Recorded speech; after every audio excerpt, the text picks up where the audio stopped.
Bonjour et bienvenue à la ludothèque Être et jouer. Aujourd'hui on voit les nouveautés de mars 2022 et parmi ces 12 nouveautés il y a 3 jeux bonus que vous pourrez découvrir au Festival des Jeux de Mondeville les 12 et 13 mars prochains.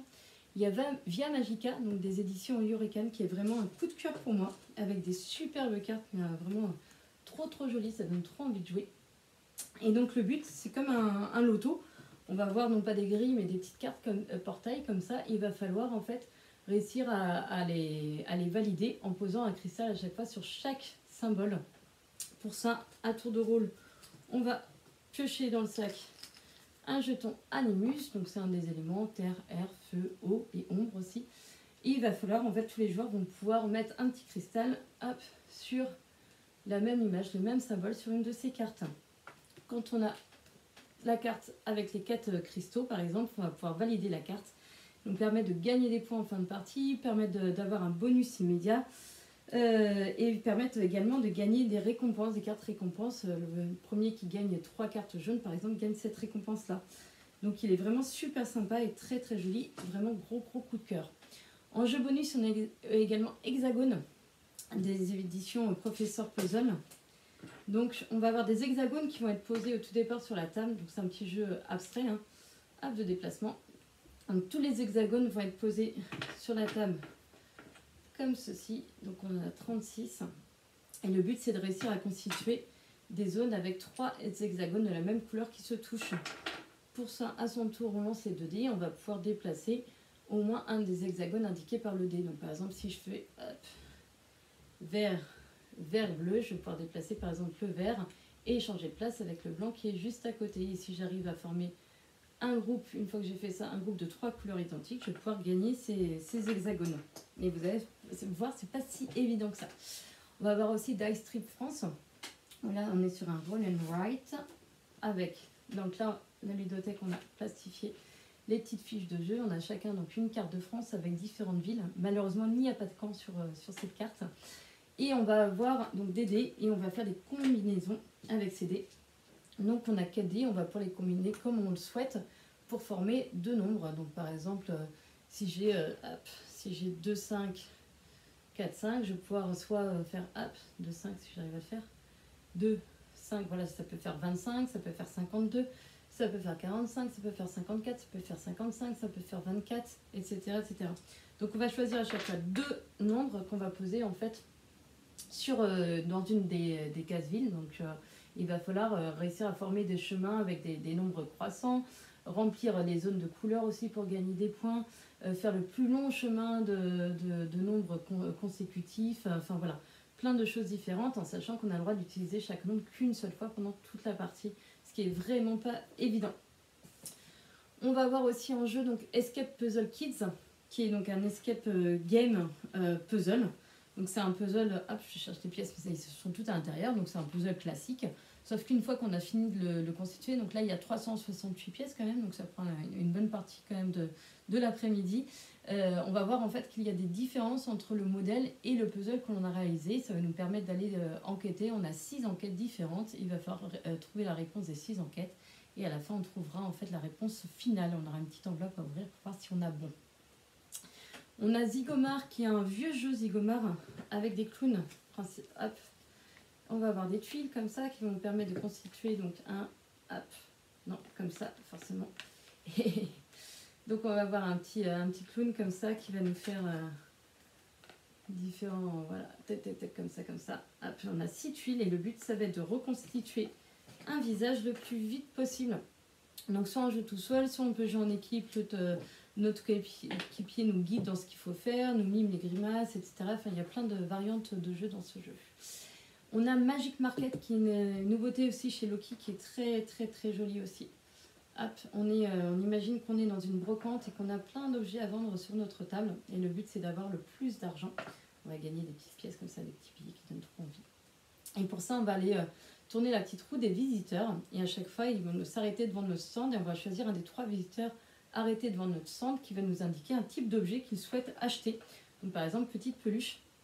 Et là on va regarder en fait sur notre stand si on a bien une petite peluche à vendre. Donc si on a plusieurs, on choisit laquelle. Donc là par exemple j'ai une petite peluche qui va me rapporter soit 2, soit 3, soit 4. Et pour ça, en fait, on va lancer le dé qui va nous indiquer la valeur de l'objet qui va être vendu. Et ce qui est marrant, ce jeu-là, on va commencer à jouer sur les négoces parce qu'on va devoir aller acheter des objets aux adversaires au meilleur prix. Et donc, on va essayer de négocier le prix auprès de nos partenaires de jeu, adversaires de jeu. On va voir Gigi Loncoup, qui est un tout petit jeu, premier jeu pour les petits, très mignon, avec des petites girafes. Comme ça, on va donc jouer sur la taille. Donc on a chacun des girafes, on a des tuiles posées au centre de la table. On va retourner une tuile, ça va nous indiquer donc un symbole. Et il va falloir retourner une des tuiles symboles qui est présente sur la table. Vous allez voir que des fois ça nous crée des petites surprises parce que là elles sont presque identiques les tuiles, sauf que quand on les retourne, il y en a une dont le cou de la girafe va beaucoup grandir et l'autre malheureusement qui va grandir que de moitié. Donc voilà, donc c'est assez surprenant, il n'y a pas du tout de... Voilà, c'est du hasard mais c'est plutôt rigolo.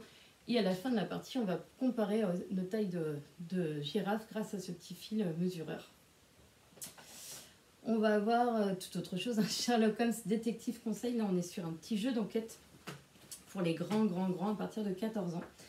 On va avoir en fait 10 enquêtes dans cette boîte sur le thème de Jacques l'Éventreur. Donc à chaque fois, on va avoir un petit livret comme ça avec le début de l'histoire de l'enquête. Il va falloir suivre différentes pistes dans le jeu, à la fois dans ce petit livret, dans l'annuaire de Londres, dans le plan de Londres aussi. On va avoir plein d'éléments d'informations dans le plan de Londres. Et on va avoir également des journaux qui vont nous indiquer des éléments. Et le but, ça va être de suivre le moins de pistes possible et de réussir à répondre aux séries de questions à la fin de la partie, d'avoir plus de points que Sherlock Holmes. Alors, c'est vraiment pas facile. Le but, c'est déjà de trouver les solutions, quelques réponses, on va dire, aux solutions pour gagner quelques points en fin de partie. C'est déjà pas mal. On a 10 enquêtes pour essayer de s'améliorer. On va voir l'Arche de Noé. Donc, l'Arche de Noé, on est sur un petit casse-tête magnétique, donc on peut emporter partout. On a différents défis de difficulté croissante. Il va falloir en fait positionner les petites tuiles comme indiqué au départ du défi, et après réussir à trouver comment positionner les autres tuiles en sachant que les tuiles de même couleur doivent se toucher et que les animaux doivent être posés dans le bon sens. Voilà, donc petit jeu de logique à emporter partout.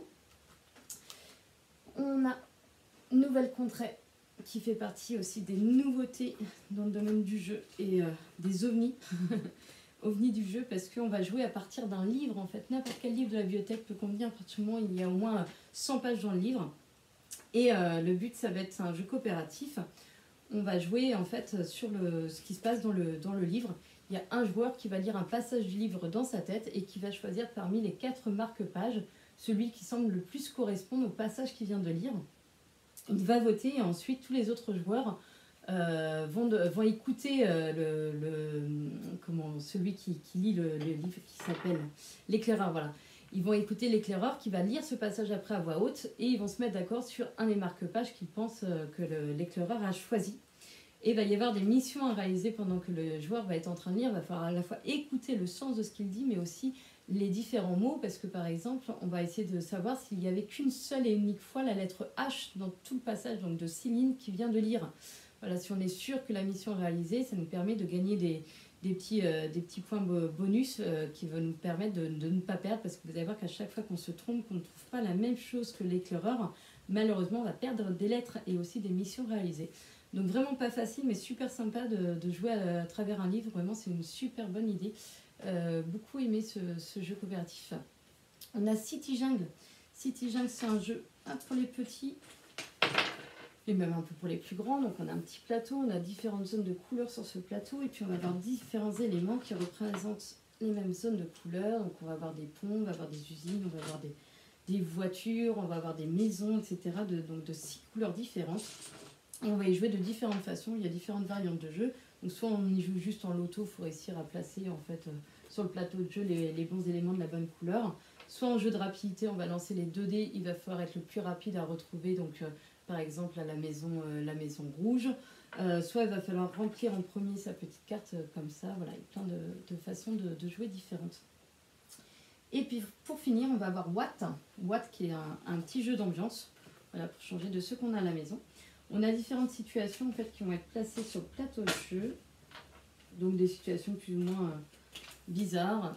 Par exemple, au lit, 3 heures du matin, impossible de dormir. Voilà, donc on va avoir 6 situations qu'on va placer comme ça sur le plateau de jeu. Et un des joueurs d'une équipe, ça joue en 2 équipes, un des joueurs d'une équipe va avoir une situation à faire deviner aux autres. Et pour ça, en fait, il va avoir 9, voilà, donc là c'est le plateau de jeu des situations. Il va avoir 9 objets et il va pouvoir en fait donner des indices pour dire si l'objet est utile ou inutile dans cette situation. Donc par exemple, je sais pas, 3 heures du matin, impossible de dormir. Peut-être que je vais me lever pour aller me faire une petite tartine de pain. Donc on va pouvoir donner un petit jeton et puis on va peut-être dire qu'est-ce qui pourrait être complètement inutile d'aller mettre une jupe par exemple. Ça peut être complètement inutile à 3 heures du matin. Quoique si on n'arrive pas à dormir. Voilà. Donc il y a plein de choses, voilà, plein d'objets ou un marteau par exemple. Ça sert peut-être à rien d'avoir un marteau à 3 heures du matin si on n'arrive pas à dormir. Quoique. Voilà, et donc les joueurs de l'équipe vont essayer de deviner quelle est la situation que le meneur de jeu a essayé de nous faire deviner. Donc voilà pour ce petit jeu d'ambiance. Donc tous ces jeux-là sont à retrouver à la ludothèque, et je vous dis les trois jeux, donc App Dice Trip France, donc des éditions helvétiques, App Hexagone de Professeur Puzzle et Via Magica de Eureka Games, on pourra être découvert lors du Festival du jeu de Mondeville le 12 et 13 mars prochain. Merci.